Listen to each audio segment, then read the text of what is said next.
Good morning बच्चों।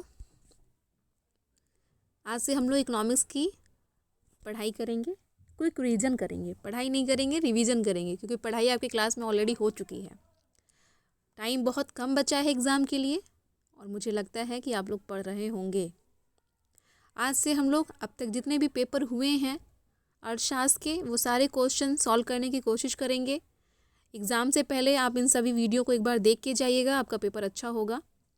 और कोई भी क्वेश्चन ना समझ में आ रहा है तो आप कमेंट कर सकते हैं, मुझे कॉल कर सकते हैं। और इसको सब्सक्राइब कर लीजिएगा चैनल को, ताकि आप लोग को कोई भी मैं वीडियो भेजूँ तो उसका नोटिफिकेशन तुरंत पहुंच जाए। चलिए, तो आज हम लोग सॉल्व करने वाले हैं 2023 का ही पेपर अर्थशास्त्र का। उससे पहले हम ये जान लेते हैं कि जो हमारा पेपर आता है उसमें पहले तो हमें सभी क्वेश्चंस करने होते हैं। 10 क्वेश्चन जो होते हैं हमारे शुरू के 10 क्वेश्चन जो होते हैं वो बहुविकल्पी होते हैं, जो एक ही नंबर के होते हैं। मतलब अगर हमारे सही हो गए तो हमें 10 नंबर मिल सकते हैं। दूसरे जो टाइप का क्वेश्चन होता है वो अति लघुत्तरी होता है, जो 8 क्वेश्चन आते हैं और 3 नंबर के आते हैं। तीसरा जो होता है वो लघुत्तरी होता है, 6 क्वेश्चन आते हैं, 6 नंबर का एक क्वेश्चन होता है। तीसरा जो होता है वो होता है हमारा दीर्घ विस्तृत या दीर्घ उत्तरी क्वेश्चन प्रश्न। इसमें क्या होता है कि 3 क्वेश्चन आते हैं और हमें तीनों ही करने हैं, छोड़ना नहीं है। ये 10 नंबर के क्वेश्चन होते हैं। तो इस तरह से हमें पूरा 27 क्वेश्चन अटेम्प्ट करना है और आज हम कोशिश करते हैं इसको करने की। सबसे पहले हम लोग पढ़ते हैं ये बहुविकल्पी प्रश्न। हमने आपको क्लास में ही बताया था कि बहुविकल्पी क्वेश्चन जब भी हम करेंगे तो हम अपने क्वेश्चन अपनी कॉपी में वो चारों ऑप्शन उतारेंगे ज़रूर। आंसर आपको पता है या नहीं पता ये आप बाद में करिएगा, लेकिन आप ये क्वेश्चन के साथ ये चारों ऑप्शन आपको उतारना है कॉपी में अपनी। दूसरी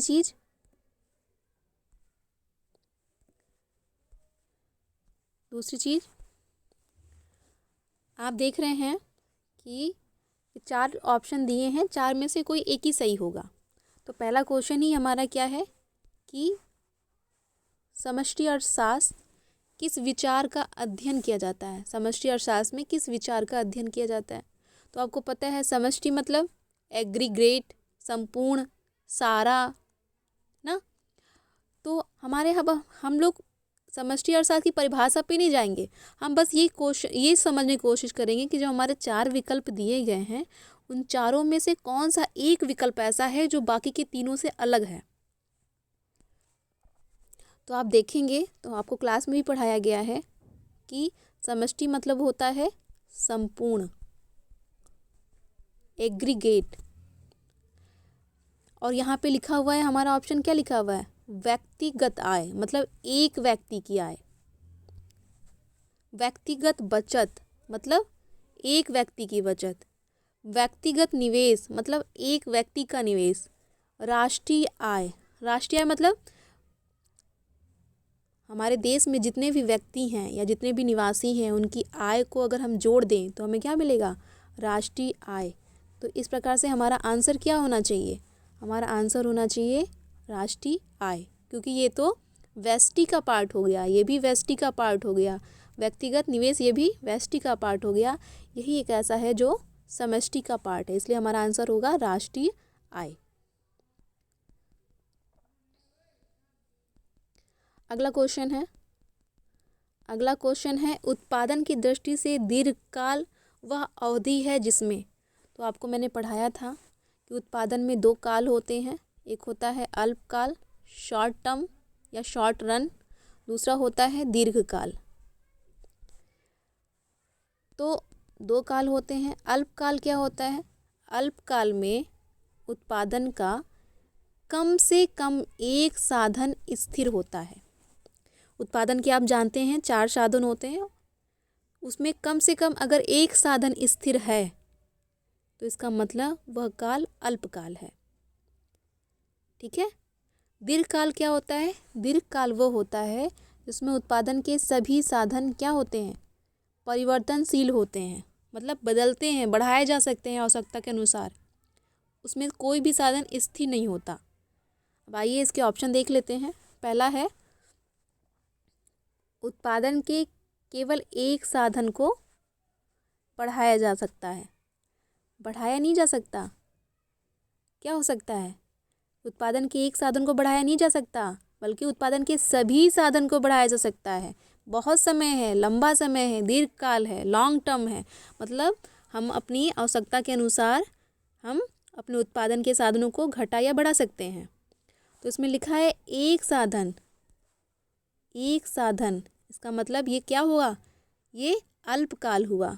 उत्पादन के केवल परिवर्तनशील साधन को बढ़ाया जा सकता है, केवल नहीं, यह है उत्पादन के परिवर्तित और अपरिवर्तित सभी साधनों को बढ़ाया जा सकता है।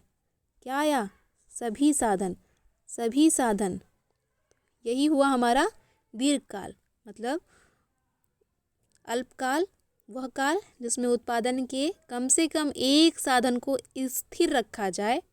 दीर्घकाल वह काल जिसमें उत्पादन के सभी साधन को परिवर्तनशील कर दिया जाए। परिवर्तनशील का मतलब बढ़ना, बढ़ाया जा सकता है, आवश्यकता के अनुसार उसको घटाया बढ़ाया जा सकता है।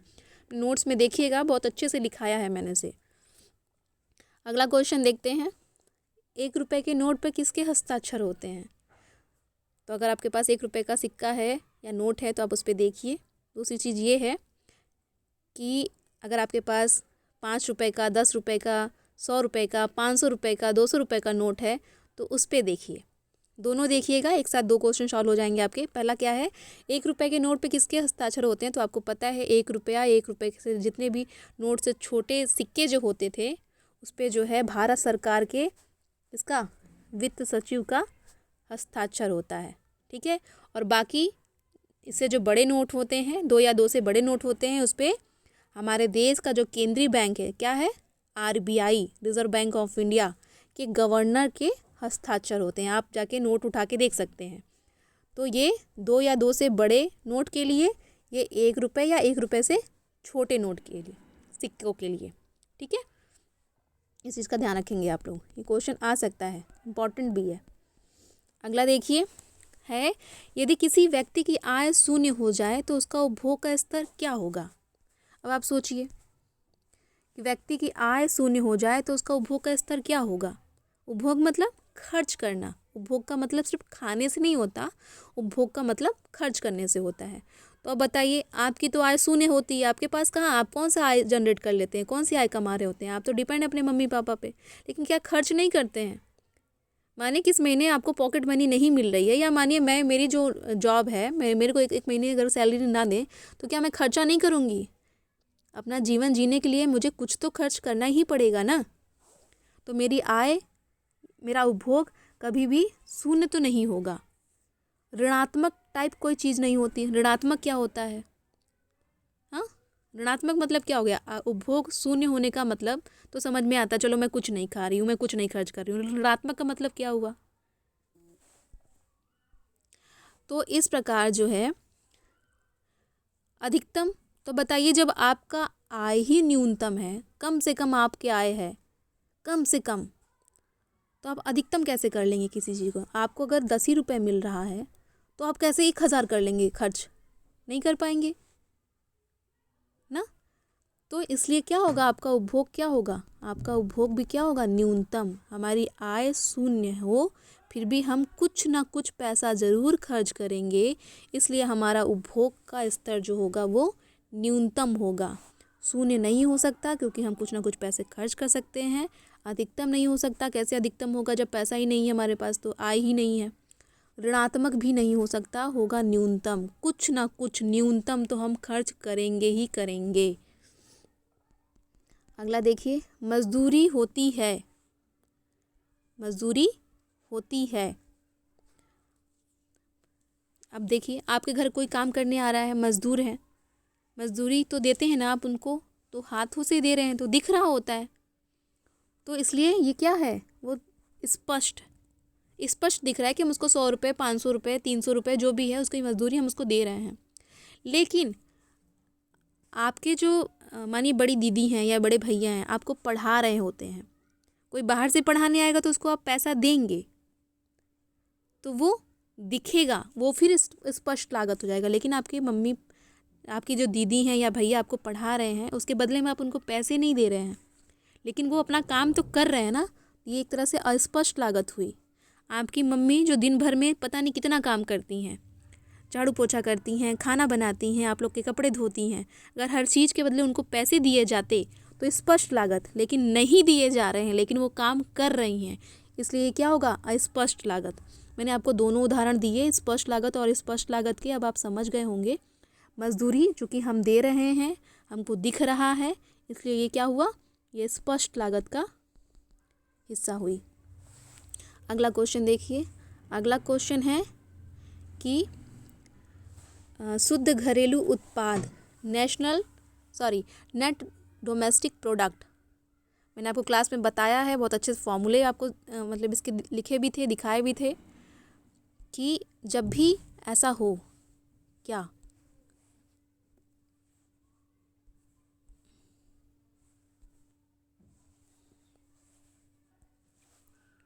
तो आपको बताया था मैंने, लिखा है NDP, डी मतलब डोमेस्टिक, घरेलू, पूछ रहा है NDP, नेट वर्ड जब भी आता है मतलब हम लोग क्या करेंगे, मूल ह्रास को घटाएंगे, डेप्रिसिएशन को घटाएंगे।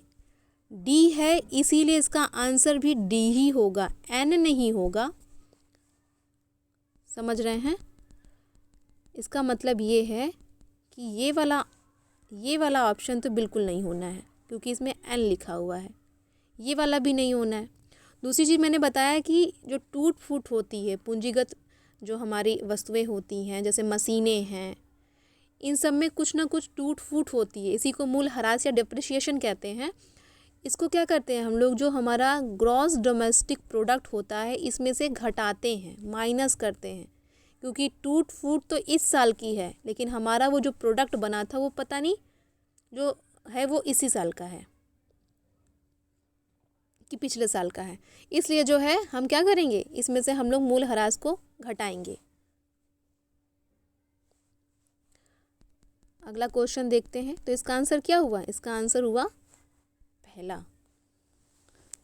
अगला क्वेश्चन देखते हैं कि निम्नलिखित में से कौन सी मद केंद्रीय सरकार की व्यय की मद नहीं है। तो हमने आपको पढ़ाया था बजट। जब आप बजट पढ़ते हैं तो बजट क्या होता है, बजट जो होता है दो पार्ट होते हैं, एक में वो पैसा खर्च करता है, एक में उसको पैसा वो अर्न करता है मतलब आय, और दूसरा क्या होता है, खर्च मतलब व्यय। तो अगर आप देखेंगे दो ही पार्ट होते हैं, तो अगर आप इसमें देख रहे हैं तो आप पाएंगे कि देखिए कि ब्याज अदायगी मतलब क्या हो गया, मतलब ब्याज को वो क्या कर रहा है, दे रहा है, चुका रहा है। मतलब जैसे आपको कहा जाए ब्याज चुकाओ, तो आपने कभी का लोन ले रखा है, ब्याज मतलब ऋण ले रखा है, उस पर आप क्या कर रहे हैं, हर साल कुछ ना कुछ पैसे को देते हैं। तो अदायगी मतलब पैसा दे रहा है, मतलब मेरा पैसा एक तरफ से खर्च ही हो रहा है, खर्च मतलब व्यय हो रहा है, तो ये हिस्सा नहीं हो सकता। पूछ रहा है वो व्यय के बारे में, रक्षा व्यय, तो ये पहले ही व्यय लिखा हुआ है, ठीक है, मतलब रक्षा पे जो पैसे खर्च हो रहे हैं उसकी बात हो रही है। तीसरा क्या है, प्रमुख उपदान मतलब सब्सिडी होता है। तो सरकार क्या करती है, मैंने बताया ना, जब चीज़ें बहुत महंगी होती हैं तो सरकार कुछ ना कुछ गरीबों को सब्सिडी दे देती है। तो सब्सिडी दे रही तो एक तरफ से सरकार का पैसा खर्च ही तो हो रहा है, तो ये भी आंसर नहीं होगा। अगला क्या है, ऋण वसूली का मतलब सरकार ने कभी किसी ज़माने में किसी को ऋण दे रखा है, आज वो उसे वसूल रही है, मतलब पैसा सरकार के हाथ में आएगा, इसका मतलब ये हो गया सरकार की आय। तो आप देखेंगे कि जो बाकी के जो तीन हैं ये सब क्या है, ये सारे तीनों पार्ट हैं हमारे व्यय के, लेकिन ऋण वसूल कर रहे हैं, वापस पैसा हमें मिलेगा, तो ये हिस्सा किसका हो गया, आय का। क्वेश्चन क्या पूछा था, क्वेश्चन पूछा था निम्न में से कौन सी मद केंद्र सरकार की व्यय की मद नहीं है? तो ये तीनों तो हैं, लेकिन ये व्यय की ना होके किसकी है? आय का पार्ट है। ठीक है, तो इसका आंसर हो जाएगा ऋण वसूली। इसी तरह मैंने आपके लिए एक टेबल भी नीचे बनाई है।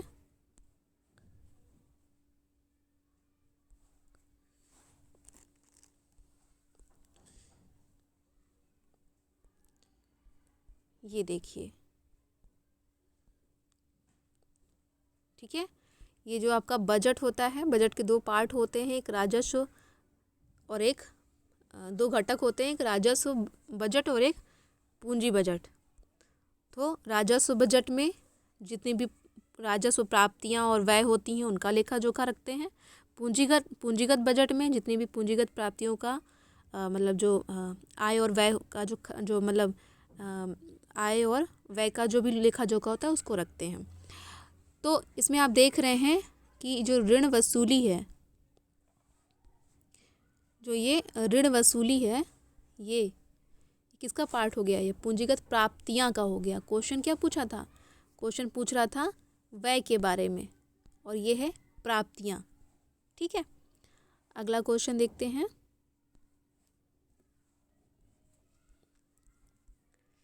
अगला क्वेश्चन है कि भारत सरकार के केंद्रीय बजट की अवधि होती है। तो ये तो सबका फेवरेट क्वेश्चन है, क्लास में भी आप लोग सबको पता है कि इसी को हम लोग वित्तीय वर्ष कहते हैं। कब से शुरू होता है? 1 अप्रैल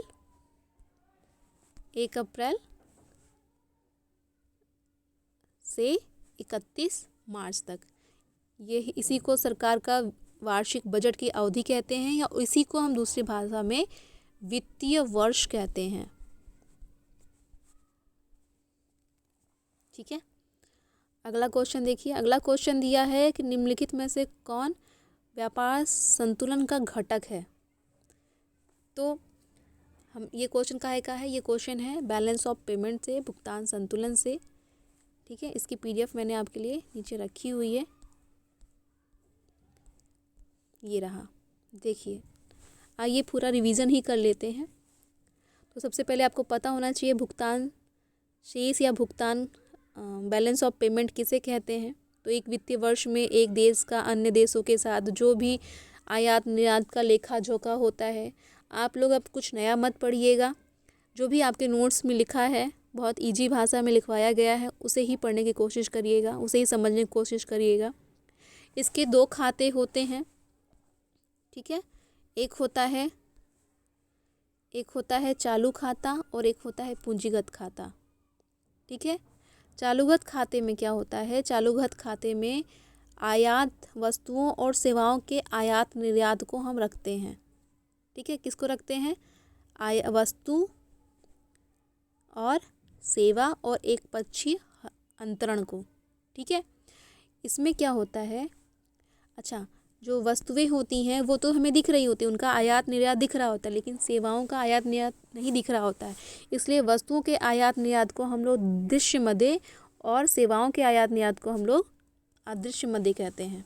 ठीक है, और जो ये दृश्य मदें हैं, ये दृश्य मदें ही क्या कहलाती हैं? व्यापार शेष या व्यापार खाता। देखिए, जब हम कहें चालू खाता तो इसमें तो 3 चीज़ें आ रही हैं, ये तीनों। लेकिन जब हम कहें व्यापार शेष या व्यापार संतुलन, तो केवल और केवल उसमें वस्तु को ही रखेंगे, या कह सकते हैं कि दृश्य मदों को ही रखा जाता है। व्यापार शेष या व्यापार संतुलन में केवल दृश्य मदों को रखा जाता है, जबकि चालू खाते में हम दृश्य अदृश्य और एक पक्षी अंतरण को रखते हैं। और भुगतान संतुलन में हम चालू खाता पूंजी खाता 2 खाते होते हैं। इसके अंतर्गत एक खाते को हम व्यापार संतुलन कहते हैं, जिसमें दृश्य मदें आती हैं। और अगर हम दृश्य अदृश्य और एक पक्षी तीनों को रख लें तो ये हमारा क्या बन जाता है? ये हमारा चालू खाता बन जाता है। तो आइए देखते हैं, हमारा नीचे देखिए लिखा भी है, व्यापार संतुलन किसी देश के सामान्य निवासियों या अन्य जो भी हमारे जो देश से जिससे हम लोग केवल दृश्य मदों के बारे में हो रहा है। केवल दृश्य मदों का आयात निर्यात का अंतर जो होता है वही क्या कहलाता है, व्यापार शेष या व्यापार संतुलन कहलाता है। ये गलत लिखा है संतुलन, ठीक है। चलिए अब देखते हैं अगला क्वेश्चन क्या है।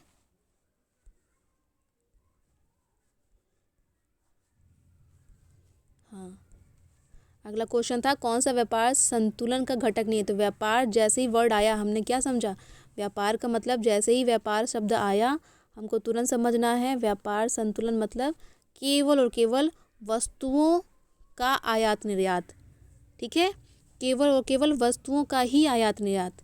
तो आप देख रहे हैं आपके इसमें क्या दिया है, विदेशी ऋण, विदेशी ऋण पूंजीगत खाते का हिस्सा है, प्रत्यक्ष निवेश ये भी पूंजीगत खाते का हिस्सा है, अंतरण भुगतान ये तो अभी हमने पढ़ा ही था, और वस्तु का आयात, बस यही है व्यापार संतुलन।